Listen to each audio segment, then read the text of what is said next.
नमस्कार दोस्तों, आज हमारा जो टॉपिक है टॉपिक ऑफ द डे में वो है आपका ब्रिक्स।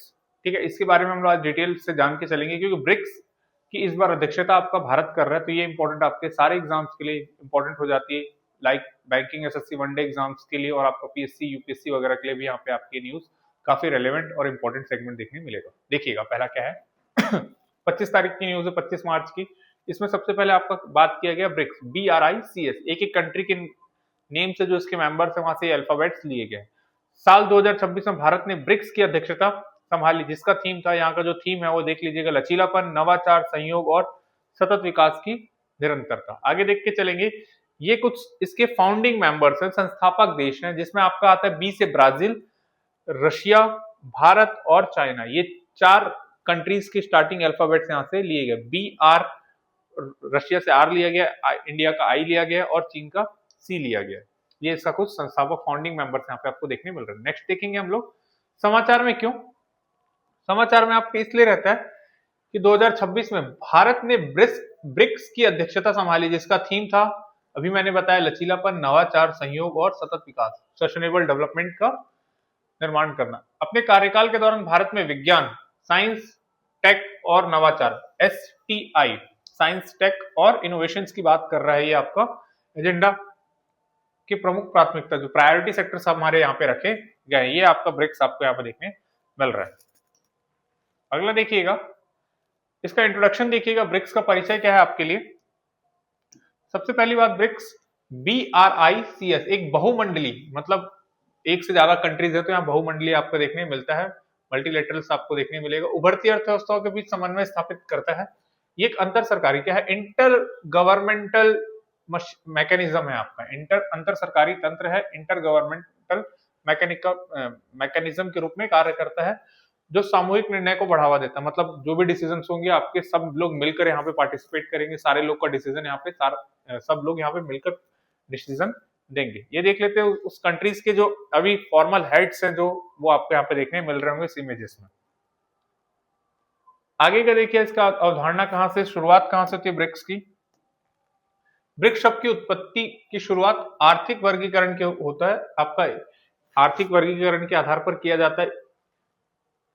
यह उन देशों को दर्शाता है जिनमें वैश्विक आर्थिक नेतृत्व की क्षमता थी। वैश्विक आर्थिक मतलब ग्लोबल इकोनॉमिक जो रिप्रेजेंट कर सकते थे, उनके बारे में यहाँ पे बात की गई। समय के साथ एक औपचारिक समूह बन गया जिसका व्यापक भू राजनीतिक उद्देश्य, मतलब जियो पॉलिटिकल, इसका काफी अच्छा प्रेजेंस भी देखने मिलता है। 2010 में दक्षिण अफ्रीका के जुड़ने के साथ इसका नाम क्या हो गया आपका, ब्रिक्स। पहले क्या था, BRIC था, चाइना तक था। जब साउथ अफ्रीका इसके साथ 2010 में ऐड होता है तो इसका नाम क्या हो जाता है आपका, ब्रिक्स हो जाता है। ठीक है, तो ऐसे यहाँ पे और एड ऑन देखने आपको मिल रहा है। उत्पत्ति और प्रारंभ भी देख लीजिएगा इसका। ब्रिक्स का विचार जिम,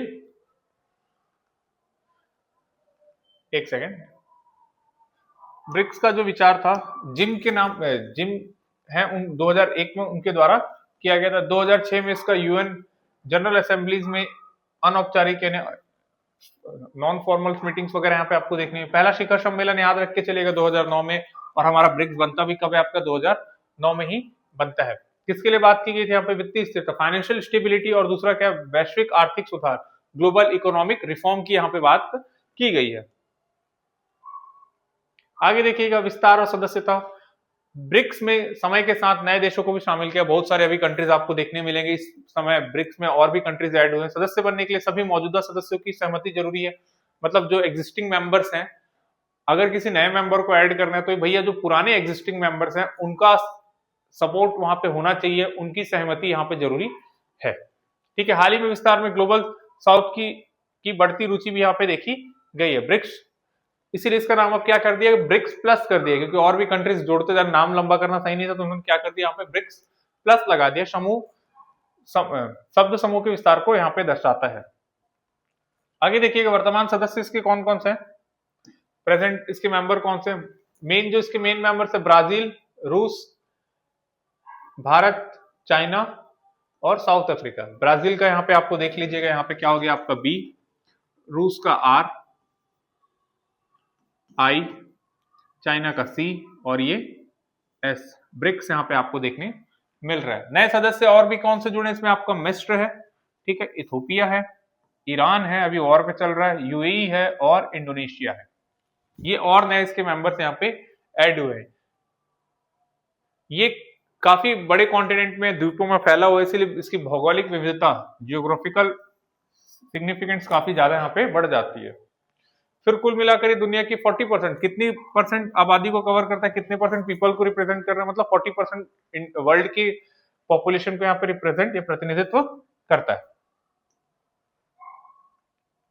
ये है ब्रिक्स के मेंबर, ये फाउंडिंग मेंबर से ऊपर के पांचों, और ये अभी नए जो ऐड हुए वो देख के चल सकते हैं, ब्राजील, रशिया, इंडिया, चाइना और आपका साउथ अफ्रीका। सबके पहले अल्फाबेट्स नीचे Saudi Arabia, Egypt, Ethiopia, Iran और यूएई, ये अभी इसके रिसेंटली मेंबर। याद रख के चलिएगा, पेपर सबसे इंपॉर्टेंट यही कि ब्राजील सॉरी ब्रिक्स के मेंबर कौन से, तो 5 मेंबर नहीं और भी मेंबर्स हैं, आपको इनके नाम पूछ सकता है, इसीलिए इसको थोड़ा सा स्क्रीनशॉट लेके सेव करके इसको याद करके यहाँ से चलिएगा।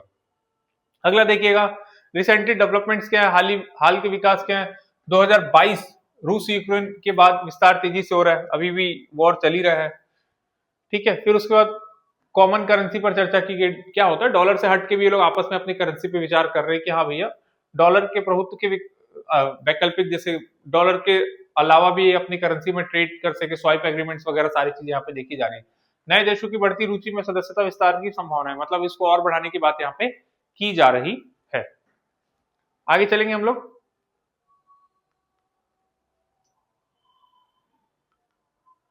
ये इसके ब्रिक्स के अभी पूरे जितने मेंबर्स हैं यहाँ पे आप इनकी इमेजेस देख सकते हैं। आप मैं इसमें बहुत सारे जो नेशनल लीडर्स है उनके नाम आप जान ही रहे हैं, मैं इसके बारे में बात नहीं करते, आगे बढ़ते हैं हम लोग, ठीक है। वित्तीय सुरक्षा तंत्र, फाइनेंशियली जो यहाँ पे बात की गई है,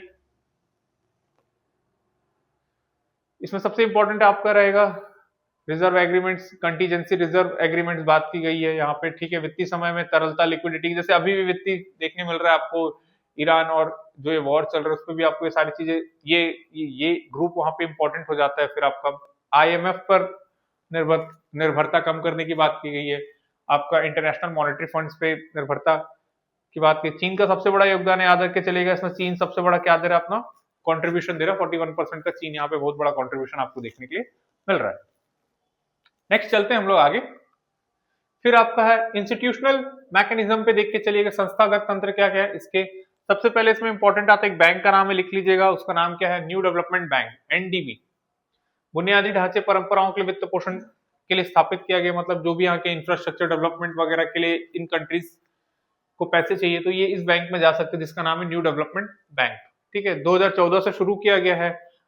इसका जो कैपिटल है वो आपका 100 बिलियन यहाँ से रख के इसको अधिकृत पूंजी जो है कैपिटल आपका 100 बिलियन डॉलर से यहाँ पे स्टार्ट किया। सभी संस्थापक सदस्य के पास समान मतदान का अधिकार। ये एक अच्छी बात है कि इस जो ग्रुप में सभी कंट्रीज के पास इक्वल वोटिंग राइट्स आपको देखने मिल रहे हैं। इस चीज के लिए क्या एक सबको इक्वल रिप्रेजेंटेशन यहाँ पे देने की कोशिश की गई है।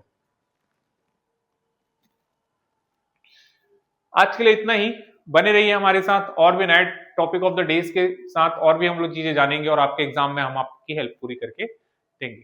धन्यवाद आज इस वीडियो के लिए, और लाइक और शेयर जरूर कर दीजिएगा। धन्यवाद।